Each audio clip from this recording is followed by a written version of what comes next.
Good afternoon. Welcome to this news conference hosted by the Prime Minister of Barbados, the Honorable Mia Amor Mottley.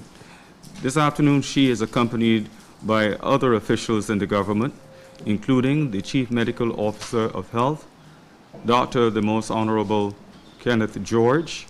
We also have Head of Isolation Facilities in the country, Dr. the Most Honorable Corey Ford, as well as the Minister of Health, the Honorable Gooding-Edgehill, and the Minister of Tourism, the Honorable Lisa Cummings.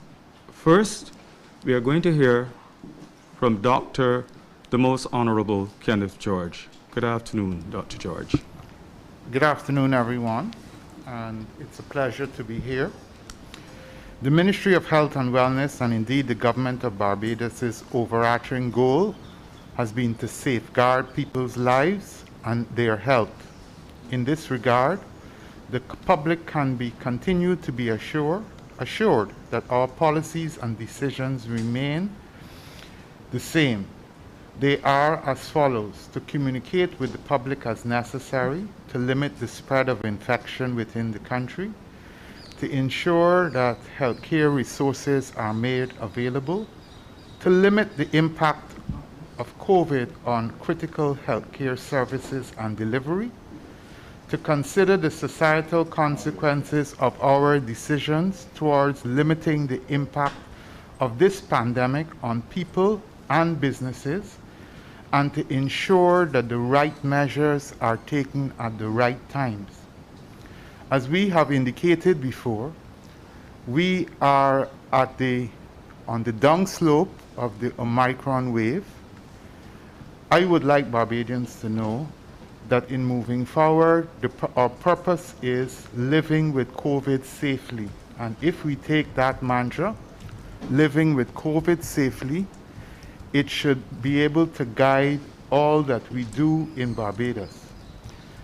The Ministry of Health and the EOC has taken some decisions. Those decisions have been taken looking at the public health both internally, regionally, and internationally. And I would like to assure you that those decisions are being taken cautiously and purposefully. At the same time, we are working with other entities across the public and private sector to make sure that our economy gets back on track. I am indeed happy that schools are reopened. And I am indeed happy that based on a few visits to the airport, it appears that our visitor arrivals are up. So I think we are going in the right direction. I would just continue to urge Barbadians to do the tried and tested things that we have been saying for the past 2 years. Physical distancing, that's at 3 feet. Hand sanitization. Knowing your status if you are being exposed, and getting vaccines which are available at multiple sites across Barbados. Thank you so much. Thank you very much, Dr. George. Next, we hear from Dr. Corey Ford, who will update us on matters relating to isolation facilities in the country. Dr. Ford? Good evening, Barbadians. Thanks for this opportunity to give an update to you on what's going on within our isolation centers. As normal, this evening I'd like to start off by thanking today our nursing fraternity in terms of our Barbadian nurses, our Ghanaian nurses, and our Cuban counterparts who've worked tremendously hard to help this fight within the isolation centers and who continue to give their best in a very difficult situation. But this evening, we have, I think, some things really that we are quite happy with in the isolation centers. We're able to drop our numbers. We have a total of 22 persons between our 2 ICUs, and we're amalgamating our ICUs as of today. We have currently 3 persons who are on ventilatory support, 1 who is intubated. The other is on non-invasive ventilation. As I've explained before, it's just a mask on the face which pushes oxygen in. Of that number, 2 of them actually have a very poor prognosis. The others are actually doing quite well at this particular point. The last time we spoke, you would have remembered me actually saying we had at least 15 elderly persons certainly be above the age of 80 years of age. And in that group of 50, we were able, and we're quite happy, we were able to get, at least at this point, 8 of them home. Unfortunately, we've had 3 deaths within that population, and we admitted another 5. I would like to congratulate Barbadians on one particular aspect.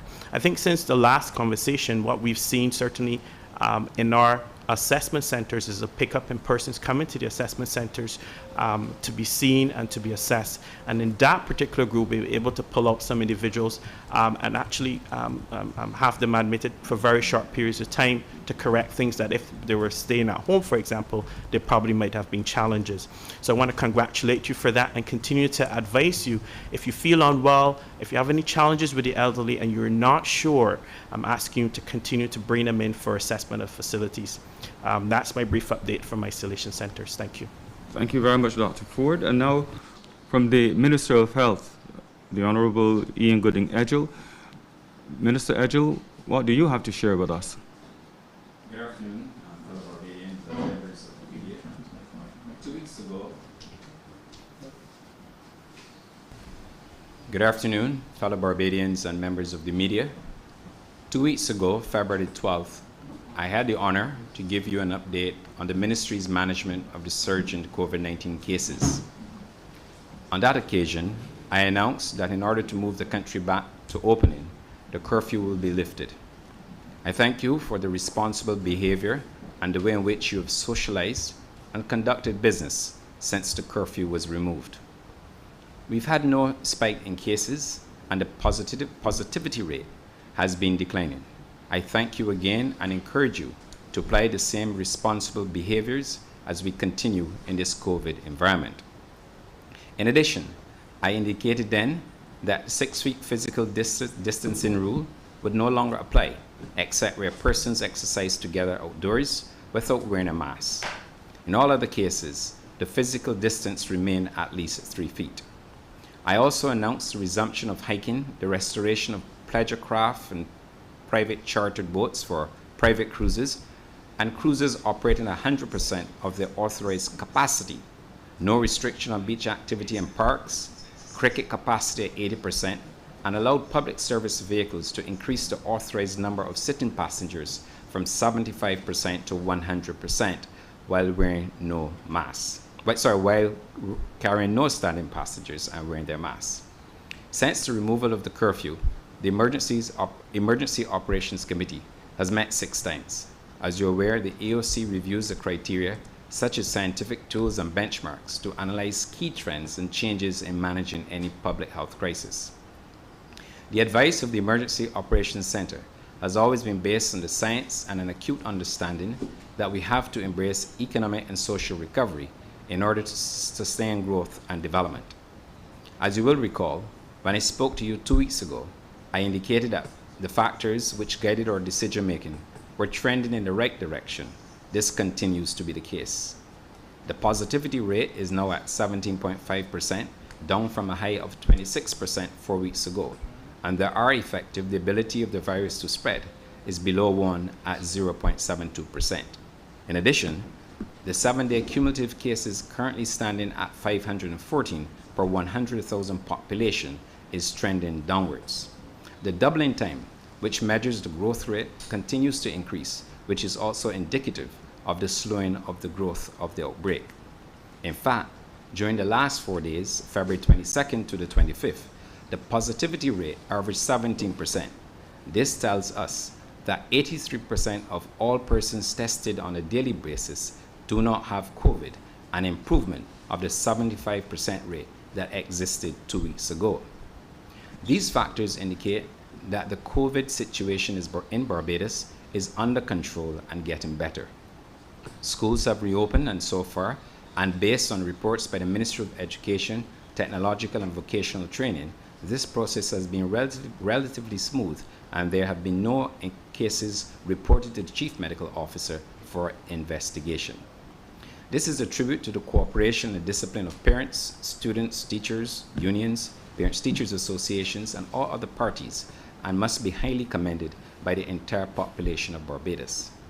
As a responsible ministry, we will continue to take a steady but cautious approach, always taking the prevailing public health situation into account as we move towards a new normal in a COVID environment.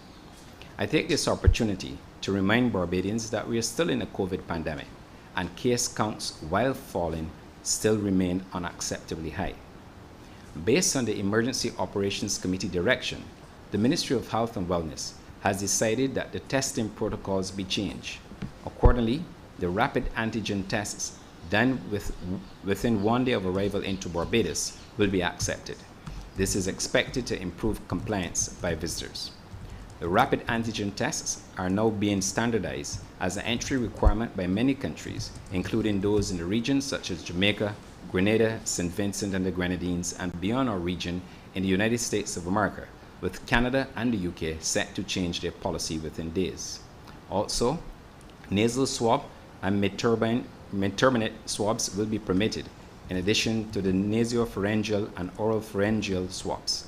These measures will allow visitors greater ease and more seamless movement through our air and sea ports. In transit, passengers who have a negative rapid antigen or a negative PCR test will no longer be tested at the Grantley Adams International Airport. Self-administered swabs, shallow nasal swabs, and saliva tests will not be accepted. Our port health management and the COVID teams continue to do an excellent job in detecting infection at our borders and reducing our incidence of infection on island. To demonstrate the point, COVID cases among travelers in Barbados for January and February up to the 22nd were as follows. In January, of the 16,002 positive cases detected in Barbados, 300 travelers were detected at the border, which represents a risk of 1.9%. Up to February 22nd, of the 9,204 positive cases recorded, 75 cases were detected at the border, which represents a risk factor of 0.8%. These positive cases are captured at our entry ports and are not able to contribute to our incidence of positive cases since they are immediately isolated. As a result of the process of detection and isolation at our borders, based on the cases picked up at our borders, there is zero multiplier effect from travelers in the community. This is instructive to note that based on internal analysis, imported cases, COVID cases, detected at our border represents less than 10% of the total cases on island. The Minister of Tourism, the Honorable Lisa Cummings, was briefed on these new entry requirements, and I am pleased to let you know that the Ministry of Tourism and International Transport has already updated the change to the Barbados Travel Protocol on the Barbados Tourism Marketing Inc. website, and this notification was issued to our partners in the international market to encourage them to pack their bags and head to Barbados. Last Saturday, February 19th, I led a team consisting of representatives from the Ministry of Health and Wellness, the Ministry of Tourism, Grantley Adams International Airport officials for an on-the-spot review of public health entry requirements and concerns regarding congestion at gates 14 to 16. At that meeting, we agreed to reconfigure airport logistics and move away from gates 14 to 16. In addition, we reviewed the processes put in place for arriving travelers at the airport since the beginning of the pandemic, analyze data on different levels of sensitivities with different sample types and different tests. A follow-up visit was done by Dr. Anton Best, the Deputy Chief Medical Officer, and Dr. Ingrid Kommerbach from the Ministry of Health and Wellness. Having further reviewed the processes and analyzed the flow of passenger traffic and arrival data for the port health purposes, the Ministry of Health and Wellness, in conjunction with the Ministry of Tourism and Management at Grantley Adams International Airport, have decided to make critical changes to improve the visitor experience at the Grantley Adams International Airport. These changes include the discontinuation of the buses used at the airport to transport persons from the aircraft to gates 14 to 16, the relocation of COVID inspections to the main arrivals hall, new passenger flow-through arrangements, the removal of banding except the red band for visitors exiting the airport and arrival at their quarantine location. Simply put, passengers leaving the aircraft will now go directly to the arrivals hall, present proof of vaccination and negative rapid antigen test or negative PCR test to the port health and COVID teams, complete the ED card, and exit immigration. Last night, due to a maintenance glitch, the Minister of Tourism and I, along with the CEO of the airport and other representatives of both ministries, had the opportunity to witness the enhanced arrangements put in place to ensure a more efficient visitor experience, which started last night.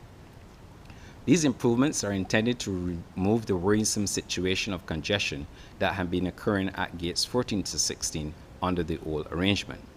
Working together, both ministries were able to make critical changes to improve the visitor experience while satisfying port health entry requirements and protecting public health. The BIMSafe application, an app used by travelers to upload their vaccine test results and ED information, continues to be a useful tool and is still a work in progress. Based on year-to-date information supplied to me, 96% of all arriving passengers who use the BIMSafe app, or 43,332 out of 50,157 ED forms filed, did so using the BIMSafe application. The benefit of completing the BIMSafe app allows for a faster flow-through at port health and immigration. I wish to thank the teams at the airport, including public health nurses, the lab test validators, and the BIMSafe team for their continued cooperation as we work together to manage public health entry at our ports. On a related matter, the Ministry of Health and Wellness has proposed some changes to the directive that will come into effect on Monday, the 28th of February. Wedding receptions will be permitted in accordance with the protocols. Dancing at weddings will be allowed. There will be no restriction on the number of persons attending weddings subject to the physical distancing requirements. The provision that no person shall consume food or drink inside a bar or rum shop will be removed. The work from home requirement will also be removed. Standing passengers will be allowed as specified and according to vehicle carrying capacity.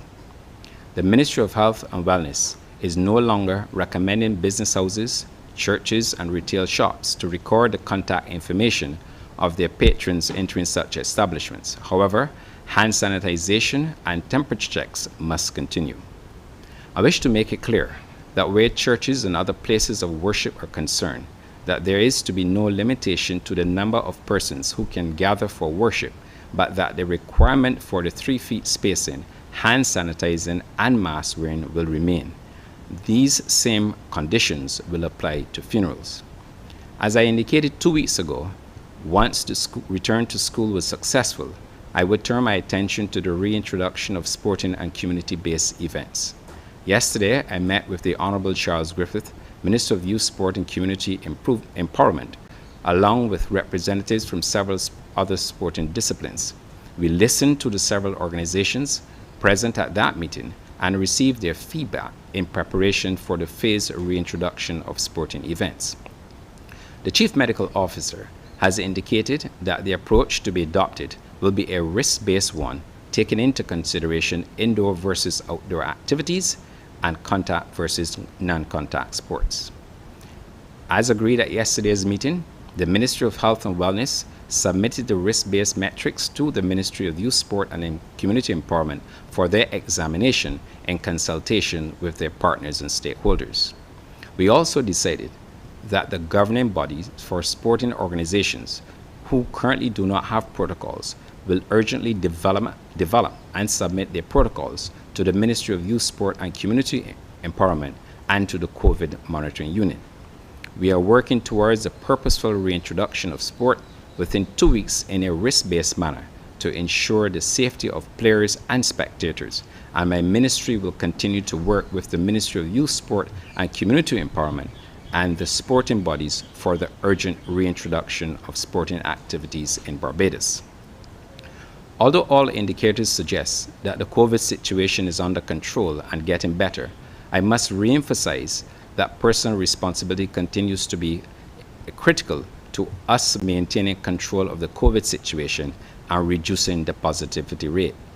We are not yet into safe harbor, but we must maintain that spirit of cooperation and responsibility so ably demonstrated by all Barbadians to minimize the effects of this outbreak.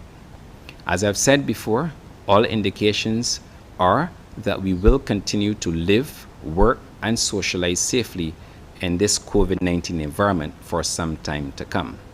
Barbadians, like other human beings, have had to adapt their way of life to previous health and other challenges. We have done so successfully and have been able not only to survive but to thrive, grow, prosper, and develop as a society. I have no doubt at all that we can and will do more of the same to the ongoing success of our beloved native land. I thank you. Thank you, Minister Gooding-Edgehill. Next, we hear from Tourism Minister Lisa Cummings. Good afternoon, Ms. Cummings. Thank you very much, David. Good evening, Barbados. I wish to take this opportunity to speak very briefly about the Grantley Adams International Airport and the changes that have been made, first of all, to our travel entry protocols in collaboration with the Ministry of Health, and the changes that have been made at the Grantley Adams International Airport itself in terms of the entry and the arrival processes. Now, I think over the last few weeks or so, we have been working to address some of the congestion issues, and there are a couple of pressure points that I want to speak specifically to. A number of visitors coming from our primary source markets have expressed difficulties with being able to access the appropriate test to enter Barbados. Many Barbadians as well, returning home from travel, visiting family and friends, and students coming home on holiday to join their family here, have expressed difficulty, in particular coming out of the North American markets, to access the PCR tests required for Barbados. We have seen, as mentioned by Minister Gooding-Edgehill, that all across the Caribbean there are examples where the rapid antigen test has been used. The US a few months ago began to accept rapid antigen as an entry test, as did the UK, and Canada became one of the only markets which still required a PCR test for entry. What that meant for travelers was that it became very difficult to identify a site where they could get the specific test required for Barbados. And the result of that, once arriving here in Barbados, was that significant numbers of persons were found to have an unacceptable test, and that resulted in retesting at the Grantley Adams International Airport at the gate 14 to 16 area. By transitioning under the direction of the EOC and the Ministry of Health to accepting rapid antigen, as is done in countries all around the world, that immediately eases that challenge, and travelers can avoid now incurring the cost in some instances of accessing, first of all, a PCR test, and in some instances having to repeat that test on more than one occasion. And so we're very happy to be able to afford visitors that ease of entry to Barbados while maintaining the safety at our borders. What that has meant is that the change to be made in terms of moving from gate 14 to 16 back to the arrivals hall is a significant change in the process flow to the airport. Now, gate 14 to 16 was not designed for what it was, but we're very happy that the management and staff of the Grantley Adams International Airport were able to accommodate the Ministry of Health in that area for the last 2 years. We began it last night, we're accepting passengers now getting off of their aircraft and walking via gate 13 down to gate 9 through the arrivals hall, and anything above gate 13 through 16 on the western side of the runway, we will still have to use transportation because there is quite a distance. But for all passengers landing, for the majority of passengers landing in Barbados now, there will no longer be the use of the buses, which were being used only to facilitate transit to gate 14 to 16, and so now persons will be traveling directly from the aircraft on foot via the walkway at the airport. The immigration and the customs teams, I want to take a moment to commend them as well. They have worked extensively with us over the last few weeks, and we expect that within another couple of weeks we should have an updated advanced online ED form. The new version 2 is being prepared. I believe that over the course of this weekend, that draft is going to be presented to Minister Abrams, Minister of Home Affairs, for review, and then we should have the final collaboration completed during the course of the coming weeks with JRCC at the regional level to make sure that we are in place with the Advanced Passenger Information System. That, we expect, will further ease the movement through the arrivals hall for passengers. There has also been a further collaboration with our customs team, and we're hoping to be able to work even more closely with all of the customer service agents. We want to thank them for all that they have been able to do at the Grantley Adams International Airport. Finally, I wish to share that we have begun to consult as at yesterday with all of our travel partners. We met with all of our travel partners from all of the major markets yesterday afternoon, and we have begun to notify in all of the markets as at yesterday afternoon and continuing over the course of the coming days to update all of our travel partners, travel operators, tour operators, and all of our airline partners have already been notified in partnership with our overseas offices of the new changes, and they have received these changes warmly. So finally, I just want to thank everyone at the Ministry of Health for working with us, Minister Gooding-Edgehill for his leadership, and we want to continue to encourage Barbadians to be cooperative with officials at the Grantley Adams International Airport so we can ensure that you have the best possible arrival experience when you land at Grantley Adams International Airport. Thank you. Thank you. Thank you very much, Minister Cummings. Well, next we will hear from Prime Minister Mia Mottley. Prime Minister Mottley. Thank you very much, David. I'd like to start this afternoon by thanking all who have spoken, Dr. George, Dr. Ford, Minister Gooding-Edgehill, Minister Cummings. I think that all of us will agree that you've had a comprehensive briefing from all this afternoon, and my task is really therefore very easy. We are not out of the woods, but we are in a better position, significantly so, than we have been for some time, and as a result, we have promised you from the beginning of this pandemic that we would approach this with the attitude of pressing gas or pressing brakes. There have been occasions when we've had to tighten down, and there are occasions when we are able to remove the restrictions. We are in that process of removing restrictions, and I will not say for us to go back to normal, because there can be no normal after COVID-19, but for us to go back to increased activity that will allow people to live and to be able to pursue their lives with vigor, but at the same time safely so, as you've heard from Dr. George and Minister Gooding-Edgehill. Safety must be paramount, but we cannot continue to live as if we have nothing else to do besides manage COVID. As a result, the government of Barbados would have taken a decision yesterday.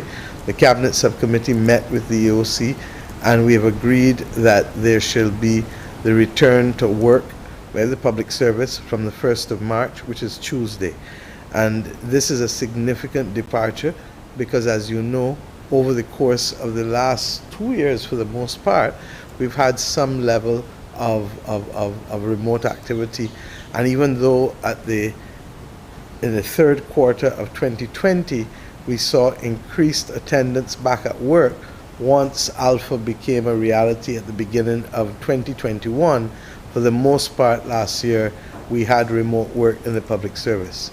It is our judgment that it is safe for persons to return fully from the 1st of March. What does that mean in real terms? That there will still be elements of flexible work. As you know, prior to the establishment of the regime for the pandemic, the social partnership had advised and the government had accepted a regime of flexible work. And what does that mean in simple terms? That those persons who will partake in flexible work must receive the consent of their head of department and their permanent secretary. But it will not be a case of all persons operating from at home, as happened in certain departments before. With respect to other aspects of activity, the Minister of Health has indicated the other changes. Minister of Tourism has indicated the changes at the airport. And with respect to weddings, we've indicated that dancing can now happen. With respect to rum shops, the prohibition that would have stopped people participating inside has now been removed. And with respect to sports, the issue is that over the course of the next few weeks, whether it is tabletop games, whether it is contact sports or non-contact sports, the consultation between the Ministry of Health and the sporting organizations will allow for certainty with respect to persons being able to get back into their activities as they so much would love to do. Let me come now to the issue of entertainment. And while permission for entertainment events must still be channeled through the National Cultural Foundation and the COVID-19 Monitoring Unit for now, The number of patrons attending an event will be dependent on the size of the venue and not just an arbitrary cap that has occurred before. That consideration of the size of the venue and roughly the ability to allow people to adhere to the 3-foot distancing rule will determine what those venue numbers will be. And of course, that will vary from venue to venue to venue. The minimum requirement for attendance will continue to be that persons be fully vaccinated or show a negative rapid test taken at least 24 hours prior to the event. We do know, however, that service providers and technical crews must be fully vaccinated and must also test negative, and that is because they have a duty of care to the persons attending the event. The big elephant in the room and the big question for all Barbadians is crop over. What happens for crop over? We are satisfied that we can have the season of emancipation and a modified crop over season, and I'm sure that all Barbadians will be happy to hear that. What does this mean in real terms? That the staging and execution of Grand Kadooment and 4-day mourning, which of course would be the two events that would normally give the Ministry of Health their greatest concern, we've now agreed that we will decentralize this such that we will have at least 8 venues that will accommodate persons wanting to play Mass for 4-day mourning and for Grand Kadooment. And it means that those persons who will attend those decentralized venues will have to adhere to the same rules that fetes, persons attending fetes, will adhere to over the course of the next few months. We are happy for this because we know that after 2 years of no crop over and no release, people are more than waiting for this opportunity. But as you've heard from Dr. George, we will continue to live, but safely so. We believe that if we have those 8 venues properly fenced and with the protocols that we've just announced, that we will be able to welcome not only all Barbadians here, but all of the visitors to our island who look forward to this really being one of the first, I almost said carnivals, one of the first more than a carnival type events that can happen in the region, having had, of course, to miss those that have been normally would have come in the early part of the year, like Trinidad Carnival and others. So my friends, the consultations as to the refining of the specific events will take place next week. Minister Chantal Monroe-Knight, along with the CEO of the National Cultural Foundation, Mrs. Carol Roberts-Reefer, will meet with all of the stakeholder groups to be able to refine exactly the types of events that we will have.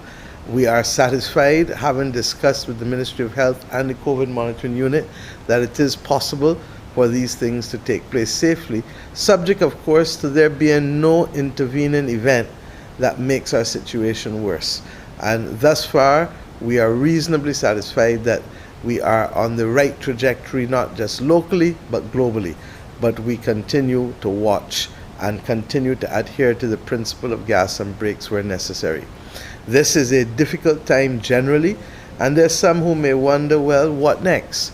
The truth is that the war that is broken out in Ukraine will have implications for the cost of fuel, will have implications for the cost of food, will have implications for the supply of food and for other things too, because we do not know to what extent the supply chain globally will be further disrupted. I say these things because we believe that against that backdrop, the stress of the world in which we live requires people to have a little mental break and a little mental ease. And we know now how much mental wellness means, particularly when this pressure and stress comes at us 24/7 and at 100 miles per hour. So Barbadians, we hear you, we feel you, and we believe, as we have done over the course of the last 2 years, we will allow for activities to take place once we're satisfied that there is safety. We are at the stage where we want to thank also those who have been on the front line of managing this last outbreak with Omicron. We know the pressure it has put on the persons at Harrison's Point and the other related campuses that have literally had to manage the thousands of Barbadians who became sick. We also want to thank those who helped us with the at-home programs for isolation and quarantine. And we've also made changes, as you know, to who ought to quarantine and when and how, because we recognize that you can't just be taking people out of work for 3 days in circumstances where the testing regime really matters on day 3 and not on day 1 and 2, where the level of contagion, I am told by the doctors, is not, the risk for contagion is simply not there in day 1 and day 2 after exposure. So against this backdrop, we thank Barbadians once again, truly, truly, truly. We could not come to this point. We cannot be going in this direction without the cooperation of the majority of Barbadians. We urge people to continue, those who have not taken vaccines to please do so, and those who have taken, there's more than enough for boosters. Please get your booster. The evidence is absolutely clear that the vaccinations and the boosters do help you and protect you against severe illness. And we regret all who have passed over the course of this pandemic, but we say that we have and can continue to keep our numbers down if we continue, 1, to vaccinate and to boost vaccinations, and 2, to follow the other protocols that have been absolutely essential from day 1, and we don't tire in repeating them: the mask wearing, the hand sanitization, the social distancing where possible. And my friends, if we do all of these things, we therefore can be assured that we will be in a position to move forward. I felt that it was important to come and speak and to support the ministers and the public officers this afternoon. I haven't spoken to you on COVID for a while. I'm here to answer any questions from the media with respect to that. The heads of government meeting is next week, and the regional level, the heads will be taking stock as to where we are regionally with respect to COVID. We are still awaiting the vaccines for the 5 to 11-year-olds from Pfizer. As you know, those are specialized vaccines that are made available, and the procurement issues have not been fully resolved. We have been treating to this at a regional level through CARICOM Secretariat, and therefore next week when we meet in Belize, I believe we will be in a better position to thank everyone. I go from Belize to Ghana. The government and people of Ghana have asked me to be their special guest to address them on the 65th anniversary of their independence. As you know, Ghana was the first black country to attain independence in this world in the 20th century. And Ghana has been that country that has helped us out in this very difficult period with the pandemic, with over 100 Ghanaian nurses coming. And therefore we go not only to wish them happy independence, but to thank them from the bottom of our hearts for helping this country when we needed it most. So my friends, we are more than available to answer your questions now. David, before I hand back over to you, a little birdie told me that it is your birthday, and on behalf of the persons here, and I'm sure all of Barbados, we would wish to wish you happy birthday. Thank you. Give public service on my birthday. The way that I'm going to proceed with this session is that I'm going to fuse comments and questions from the press with some from the public that I believe are relevant to the issue before us. And therefore, I'm going to come to the press first of all. Good afternoon. Hi, good afternoon. Yes, Colville Muncie from Nation News. I have 2 questions. Firstly, my first question will be directed to the CMO. Now, some sections of the medical fraternity are raising concerns about the level of testing, and therefore the concern is that given the fact that we are testing numbers of around 1,000 and under, making an accurate prediction as to where we stand as it relates to the current wave is not exactly feasible at this time. Could you respond to that for me, please? And also, my second question would be directed to the Prime Minister. Prime Minister Mottley, you mentioned about the Ukraine crisis. I just want to shift gears to that quickly. What mitigation measures is your administration working on at this point to address some of the fallout that you would have mentioned and other pundits would have mentioned as well that we could be facing in the long run as potential? So, good afternoon again. When we were in the the previous two waves, the mantra was know your status, and we were encouraging Barbadians en masse to be tested and know your status. Around the world, though, that has changed a bit, and with respect to Omicron, which is highly infectious, there are a few issues you need to know. First, there was a shortage of testing, tests that were available on the international market because the amount of persons who would consider to be exposed would have been high, and therefore you certainly could not test everyone.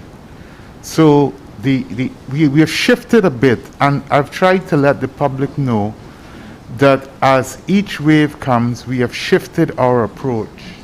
We have moved from knowing your status to knowing your status if you have been exposed.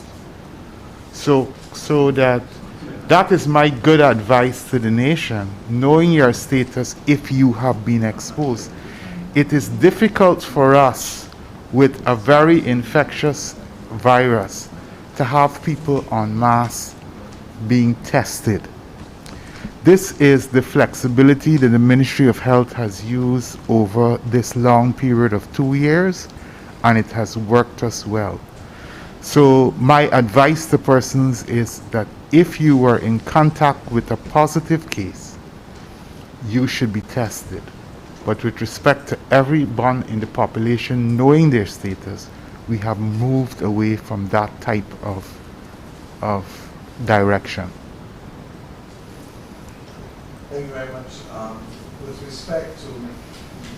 With respect to the issue of what steps the government has taken, let me say, Colville, that we have been monitoring this situation for some time. And it was as a result of this and general disruptions in the global supply chain that we started to meet with the private sector from late last year. It is also why I've taken a peculiar and particular interest in ensuring that we can boost food production in the Ministry of Agriculture in order to make sure that Barbados is in a better position to feed itself. It is also why when I went to Guyana week before last that we would have discussed with President Ali the urgent importance of having the Barbados-Guyana food terminal established. And as we go to CARICOM heads next week, yesterday we had a meeting of COTED discussing the plans to allow us to literally produce 25% of the food that is now being imported by 2025.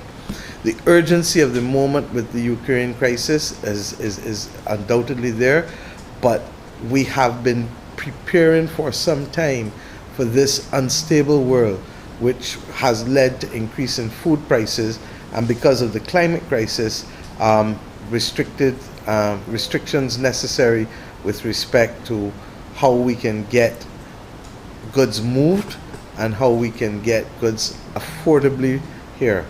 One of the things that I will discuss, and let me say it, we are hoping to be able to have a broader discussion with the Barbadian public in the next few weeks, and I'm not going to make those announcements today, but suffice it to say that in about 2 weeks' time we should be in a position to show what other things we will do to help contain the cost of living issues, particularly as it relates to food.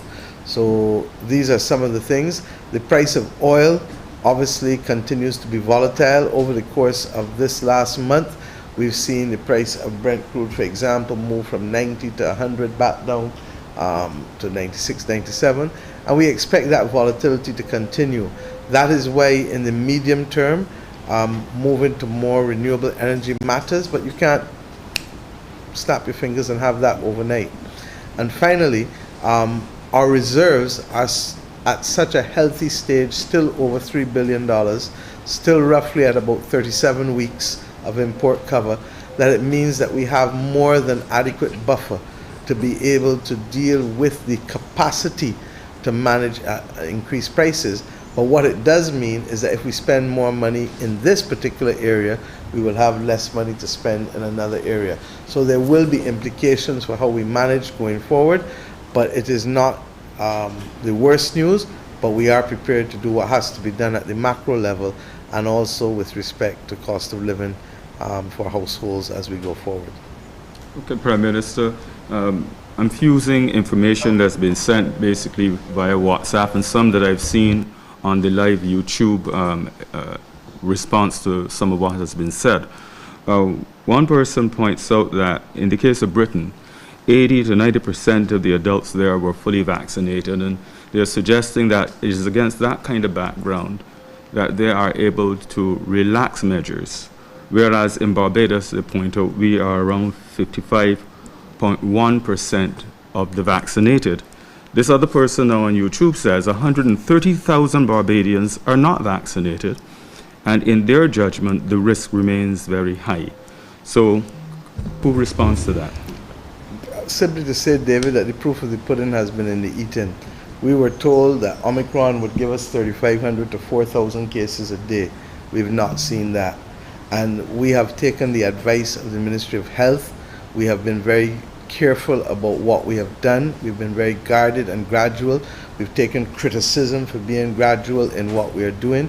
And thus far, I'm satisfied that all the advice that we've gotten and the decisions that we've taken have allowed us to go generally in the right trajectory. As I said, one person dying is way too much, but the numbers that have died in Barbados are literally way below most countries in the world. With respect to the positivity rate, that has also declined. With respect to the RE rate, as you call it, that is also now below 1. And I think that we need to recognize that the numbers of persons who are vaccinated are almost at 70% with the first dose. And what matters, of course, is the fact that of the eligible population. And why do I say so? Persons under the age of 12 cannot be vaccinated.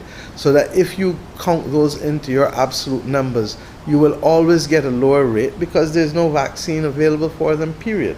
So let us judge ourselves by those who can, and let us judge ourselves by the advice given by the Ministry of Health. Let us judge ourselves by the experience of what that advice has led to. And in every instance, in fact, I think we may be in the awkward position, quite frankly, of having more staff now than patients at Harrison's Point. And those adjustments have to be monitored very carefully. You're not obviously going to dismantle that overnight, because we can always go back up, as you know.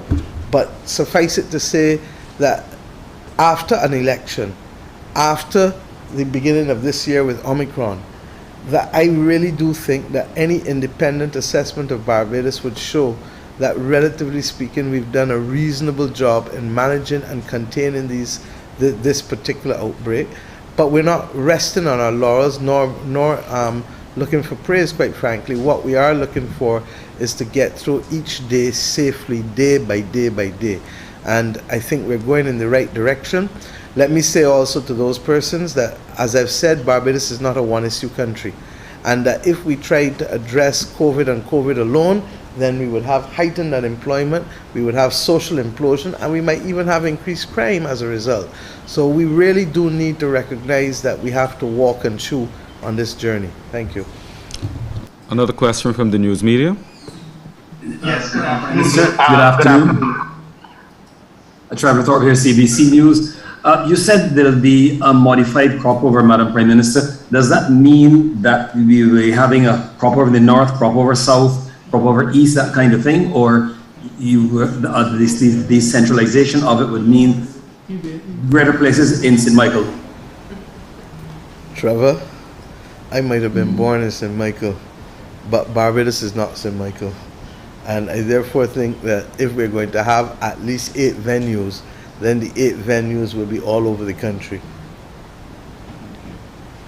That's why I asked if the crop over north and the crop over south. But I think you answered the question for yourself. Then what I will not be able to tell you is what the names of the 8 venues are. So I can't tell you whether it's north, east, west, south, north, northeast, northwest, north, whatever. Suffice it to say that there will be. Well, I'm sorry for not doing. I apologize. For more information from you, Madam Prime Minister. As I said, not from me. The Minister Monroe Knight and Carol Roberts and the stakeholders will meet next week, And it is for them to refine what those venues are. Will it be Bushy Park? Will it be the Botanical Gardens fenced in? Will it be Kensington? I don't know. And I'm not going to prejudge it or even guess. Leave it to those whose business it is to come up. Suffice it to say that the Ministry of Health recognizes that if we can determine how people go in there, that they have the rapid antigen test within 24 hours and that they're vaccinated, and that the numbers are controllable by some kind of physical barrier, which is usually fences, then people will just have the jump up, but in a different way. In Trinidad, when you go to Carnival, there is no one long road for everybody. People take different roads while jumping up in Port of Spain. So they have a form of decentralization, even if different. And we will just think outside the box to give people that experience, while at the same time adhering to Dr. George and the Ministry of Health officials for safety to be paramount. Do we have another question from the press? Yes, we do. Good afternoon.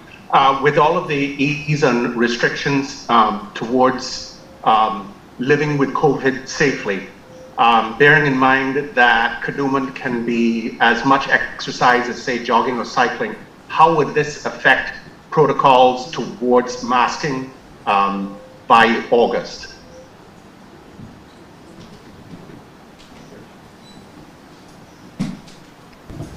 So, and that's what I had indicated in the first part of my presentation.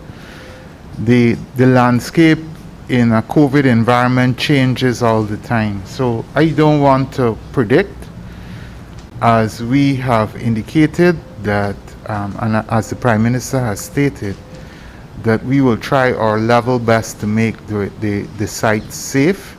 But I cannot speak to the issue of mask wearing. Mask wearing is currently required in Barbados, but crop over is a few months away, and you are well aware that information changes quickly in this environment.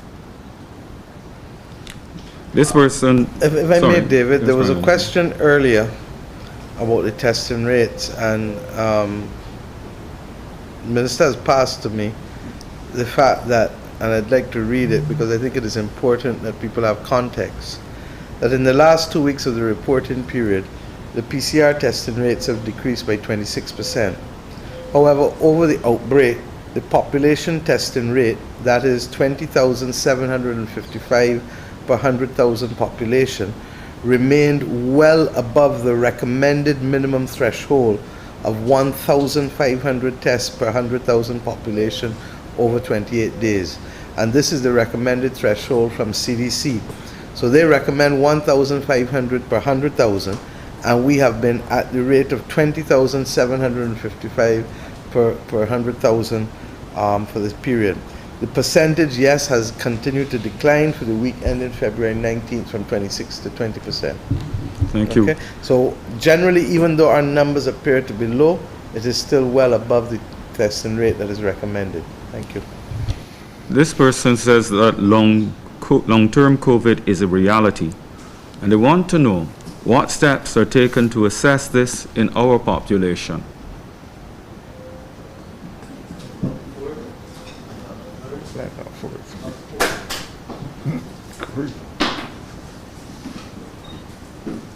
Can I also say something?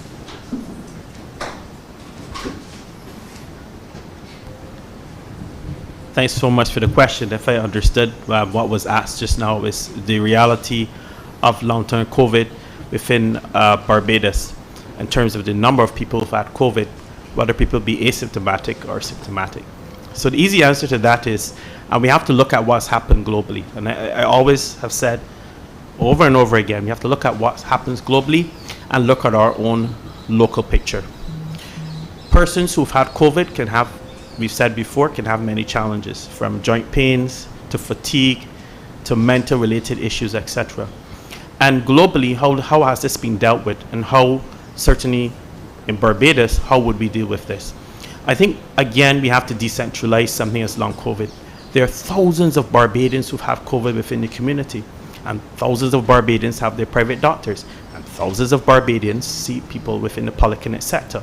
And this certainly can continue. So people who have COVID can, like anybody else, certainly go to their private practitioners. If private practitioners decide that there are significant challenges, for example, people may have joint pain, small joint pain, large joint pain, for example, they may present themselves with things like thyroid disease, for example, or even diabetes. And these can be referred to the available specialists throughout the island. What Barbados is special at having is we have almost every specialty that there is across the globe. And certainly they can be referred either within the private sector or they can be referred within the hospital setting. So I think that this is the approach that needs to occur, certainly, and continues to occur within our country at this particular point. And I honestly do not believe there needs to be a central system for this. I think most countries across the globe have moved away from that sort of centralized program of assessing these individuals. We need not to let people within the country believe that COVID is anything different than any other infectious disease. And I think by centralizing that, we might promote that. I think we need to decentralize that type of activity. Thank you. I think it may be useful in the context of this question to give the person who wrote that some sense of how much of a challenge it is in Barbados. Well, I think from where we stand at this point, it is not a tremendous challenge. I have seen people, I would say, post-COVID who have had respiratory disease. I think one of the brilliant things within our centers, which our young physicians have always said I'm very thankful for, the clinical acuity is excellent. And what they've been able to do quite early on is to assess this. So there are people who come in who have respiratory disease and they're automatically referred with conversation with our pulmonary colleagues to the pulmonary clinics, and they continue to be seen. Similarly, for those who are younger, for children, for example, the pediatric population, the pediatrician, and particularly one pediatrician, has been following these cases across the country who have presented with significant symptoms, and they're continuing to be seen within the hospital system. So not only privately, but within our hospital system. So I think as things progress within country, as people progress in terms of the disease, that these particular measures are still in place. We still have active polyclinics who can monitor this. We have active general practitioners within the community who can follow this. And certainly when things become very complicated, certainly there are the physicians and the specialists on the ground who can support this. I think Barbados needs to be confident, and I think we need to project that sense of confidence, certainly within the Ministry of Health, that even post-COVID and with long COVID, that we certainly can beat this. We have really done well, I think, in this pandemic, and that's because I've always said because of good governance, good policy, and because of the people I'm talking to today, and we can continue to do it even in the advent of long COVID. Thank you. Thank you. Another question from the news media? Yes, hi, good afternoon again. Final question from me, and this will be directed to the Minister of Tourism. Madam Minister, could you give me an idea? We are just a few months away, I think 2 months or so from the end of the winter tourist season. Could you give me an idea how things are shaping up for summer? And with the announcement of these change in entry protocols, as well as the announcement that there would be a crop over this year within the summer period, how does that change the dynamic for the summer period? Thanks for that question, Colville. Let's start first of all with weddings, and I know that the wedding planners have been reaching out certainly to us in the Ministry of Tourism because romance is a huge market for summer, in particular coming out of our North American markets, and they're going to be quite excited, and we already have seen their responses coming in from the markets about what that has meant for the bookings for the summer season. We also can see that with the rapid antigen inclusion, that's a big plus as well for travelers, because summer travel is a huge market for families. And so if you're thinking about a PCR test, which can range from 175 to 225, sometimes 250 US dollars per person, and you are a family traveling with 4 people or 5 people, or sometimes groups traveling in larger numbers, it becomes prohibitively expensive. And let's be honest, I think part of the challenge is that Barbados is part of the Caribbean region. People have choices. And so when you have several of our neighbors who have obviously already adopted the rapid antigen, and the cost of travel, both in terms of airline travel and then you add on the testing costs, then people can make choices. But when their first choice is Barbados, and for many of them it is, this is a significant boost to our travel bookings for summer. We are preparing to roll out our summer marketing programs in our key markets. It's an extremely exciting program that the BTMI teams and the marketing department have put together in partnership with their overseas marketing teams, and we're going to see some more of that. In terms of the winter season, I think one thing we can be clear about is that coming up on Christmas, into November and so on, there were some concerns, and I think we had a lot of discussion in the public space, and you heard me say that we were not terribly concerned about the initial issues being raised about cancellations, because what we were seeing and what we were hearing from the market was that there are legal requirements in a lot of instances when protocols change or when circumstances change for tour operators to cancel, or to give, rather I should say, to give travelers the option of canceling and then give them the opportunity to rebook if they are willing to travel under changed circumstances. And so we expected that the cancellations would have kept pace with the rebookings, and that is exactly what happened. And then as we went into Christmas, I think in most instances the lowest occupancy rates that we found ourselves dealing with was somewhere in the vicinity of 82% or so.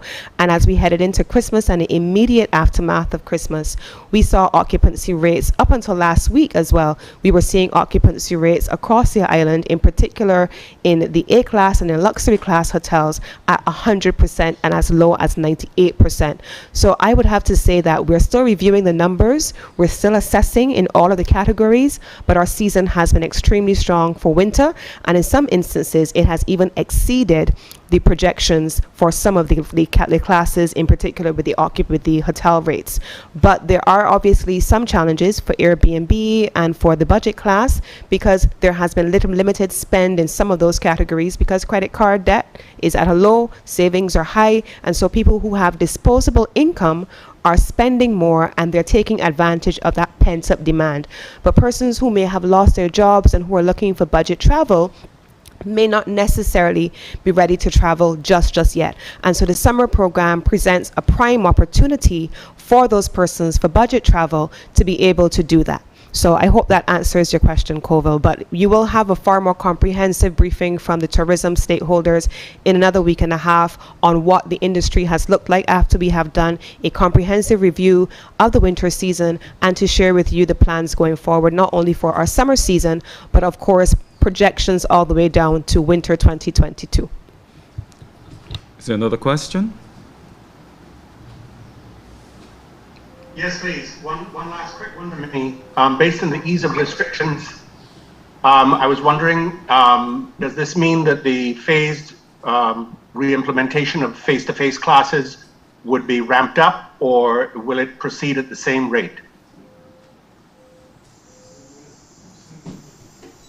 It's the same rate, Ian. Another question here is, how does the accepting of rapid antigen test results at the airport affect the testing requirements for medical facilities? Will rapid antigen test results be acceptable at medical facilities? Who can take that? Right. So let me be clear. There are some places that require you to either be vaccinated or have a rapid antigen test. And you know that when we had cricket, that was the case. So on a case-by-case basis, we will take risk into consideration and decide if vaccines are required, vaccines plus antigen tests, or antigen tests alone. I don't know if that answers the question.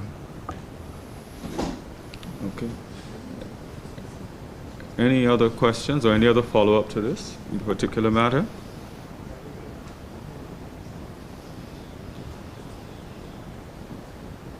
Any other questions from the press?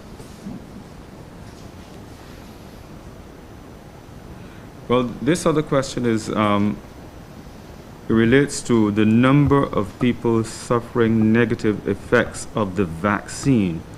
Is this being monitored? This has been a matter that has come up from time to time. The negative effects that we have recorded from persons taking the vaccine. Do we have any of those statistics to share with this person?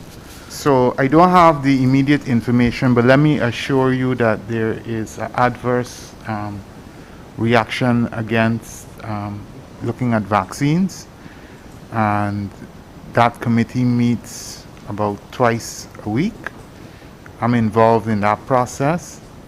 There will always be, with any medical intervention, person having side effects. Let me assure Barbadians that the numbers related to vaccine-related adverse effects is extremely small based on the level of vaccines that we have given to the public.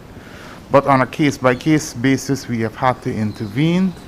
We have put a system in place where those persons are assessed and given the appropriate treatment. I know that there are a few cases still outstanding, but we continue to work in this direction, and that committee's work will continue. As it relates to churches, there is a question about when people will be able to return to communion from the common cup.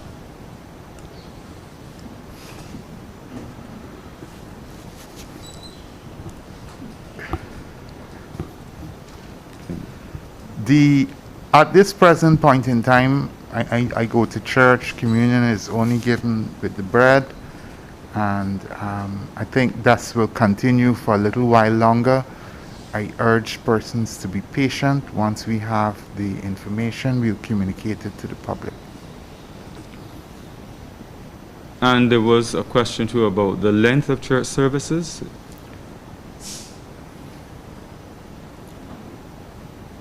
So the longer the church service moves on, the likelihood of infection is greater. The 3 feet rule is the overarching policy. We have asked church persons in faith-based organizations to try to end their masses within 3 hours, and that should continue. Well, thank you very much, Dr. George. I think at this stage we can have some closing remarks from you, Prime Minister. Thank you very much, David. I think that the general mood here is one of cautious optimism, that we recognize that this has been a challenging period, but that, as you've heard from all of the persons who have spoken here, that we are in a position to be able to reclaim larger aspects of our lives, but we must do so safely. We ask Barbadians, therefore, to continue to work with us. We ask Barbadians to recognize that these removal of restrictions are critical if more people are to get back to work and to earn for their families and to be able to resume the servicing of their debts and their payments. We ask Barbadians to recognize, however, that ultimately that personal responsibility that each of us must accept, reflect, display, that is what is going to determine how we go from here. And I am confident in the way forward. I'm confident in our people. I've seen how we've behaved over the course of the last 2 years, but in particular in the last year when Alpha, Delta, and Omicron have afflicted us. And with that, therefore, I trust and pray that we will allow wisdom to continue to guide us and to allow personal responsibility to be that thing which we follow. With respect to those coming back to work next week in the public service, we look forward to having a full complement again and look forward to being able to do the things that can help this country resume its trajectory to growth. This is a year when we must work towards double-digit growth. This is a year when doing our duty will not simply be enough, but we must go beyond that. And I'll have the opportunity within 2 weeks or so to speak to the country in a fuller way from Parliament. Thank you very much. Thank you very much, Prime Minister. And our thanks also to the Minister of Health, the Chief Medical Officer in this country, Dr. Kenneth George, and also to the Minister responsible for Tourism, Lisa Cummings, as well as the Head of Isolation Facilities, Dr. Corey Ford. We also want to thank we did do that already, Minister. So I also want to thank the team that has worked with us this afternoon, as well as the members of the media and those of you in the public who shared your questions and concerns and got them answered, we hope. That's it. Have a really, really great afternoon.